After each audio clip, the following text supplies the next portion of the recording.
Morning, class 6. How are you guys doing? I hope you all are doing great and getting ready for your Diwali and Chhath Puja and all. Anyways, so today we are on SSC and we are on chapter 10, India, Natural Vegetation and Wildlife. I'll give you basic explanation. You will do the chapter reading. Homework obviously you have to do. I'm going to every day I'll put up homeworks. What homeworks you have to do? I'll tell you chapter wise. Like if I say it and keep it, if you don't see the video, then I won't know because I'll have proof that I have posted. We have finished geography. Today is the last chapter. History is done. Now we have only uh, Panchayati Raj system, local self-government in urban areas, district administration, rural livelihoods and urban livelihoods, then we are done. So 1, 2, 3, 4, 5 chapters. From now on, I'm going to give you explanations. You have to do the reading and get the homeworks done. Okay, so let's start this chapter today. It's all about natural vegetation and wildlife. India. So what is natural vegetation and wildlife? We share this planet with millions of other living creatures, starting from microorganisms and bacteria, lichens to banyan trees, elephants till blue whales. If we look around ourselves, we can say we feel that we'll be able to find that there are some animals and plants which are unique in our area. In fact, India is one of the richest countries in the terms of biological diversities, okay, or biological diversity. So, if we take it in this way, the virgin of vegetation, it refers to a plant community which has grown with the help of natural factors without human aid and has been undistributed by man for a long term. Virgin vegetation means it has grown on itself with no help, it's only through natural factors and has been undisturbed by man for a long time. That is virgin vegetation. Now, what is mega biodiversity? The concept of mega biodiversity was introduced by the World Bank. India is one of the 12 mega diversity countries in the world. Around 10% of India's species and more than 21% of its 372 mammal species are endangered. Okay, it's just a brief explanation I'm giving you. What are we going to read about? Flora. The total plantation cover consisting of forests, grassland and shrubs. It is original natural vegetation of the area. No one has helped to do it. Fauna is the animal life of a given area is known as fauna. Flora and fauna. Factors of flora and fauna are all relief and climate.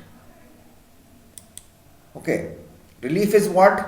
Land and soil. What type of land and soil is there? According to that flora and fauna is going to be there. Land, we see different kinds of vegetation in the mountainous region, plains region, the plateau region, the desert area. The kind of plants which grow in dry and wet area also differ, isn't it? The land influence, the natural vegetation, the fertile land is used for cultivation and growing crops.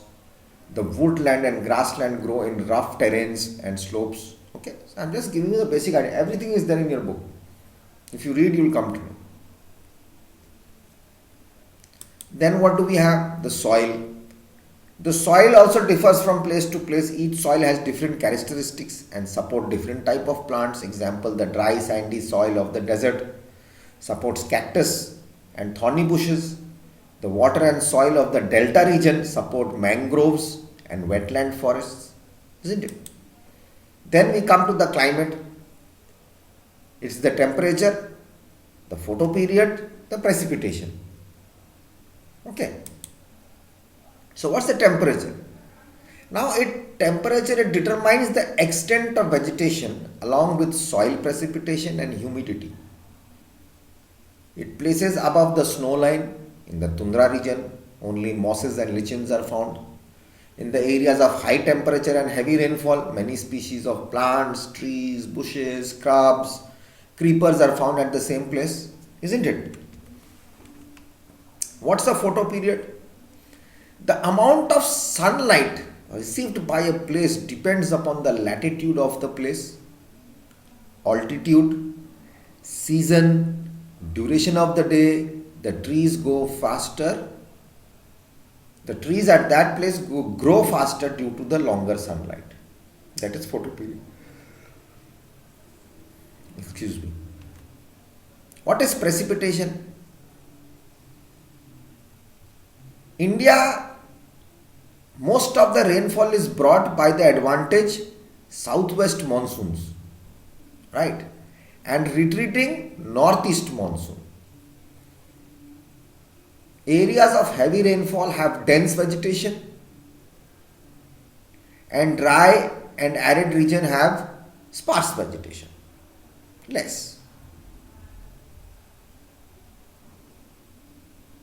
Vegetation zone is the tropical zone, subtropical zone,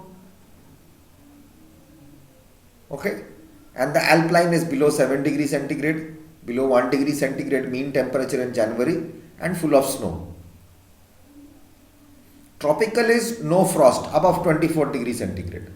Subtropical is 17 to 24, frost is rare. Temperate zones are sometimes snow, sometimes there is no snow. So this is the type of precipitation we have. Importance of forests. Now what are the importance? Without forests we cannot live also. We have to live according with, it's a biodiversity ecosystem. Forest helps to enhance the quality of environment. They modify the local climate. They control the soil erosion. They regulate the flow of the streams. They control the wind force.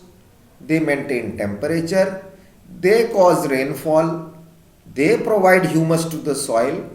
They provide shelter to the wildlife. Okay.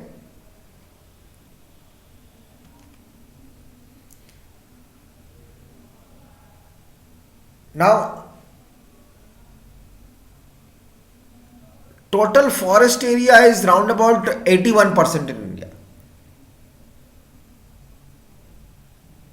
Approximately. Then there the ecosystem is there. All the plants and animals in an area are independent and interrelation to each other in their physical department.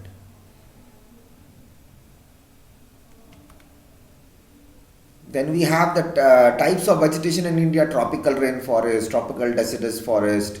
Then we have the tropical thorn forest and scrubs, mountain forest, then mangrove forest. You have done this in class 5. What's a tropical rainforest? They are found in areas having more than 200 centimeter of rainfall. This region is warm and wet throughout the year. Some examples of trees are mahogany, rosewood, rubber, cinchona, etc. Some example of animals are elephants, monkeys, deers, and lemur, etc. Tropical rainforest. Tropical deciduous forest. They are found in the areas having 70 centimeter to 200 centimeters of rainfall. There are two types. One is moist, one is dry. Some examples of trees are teak, sal, peepal, and neem. Some examples of animals are lion, tiger, pig, and deers.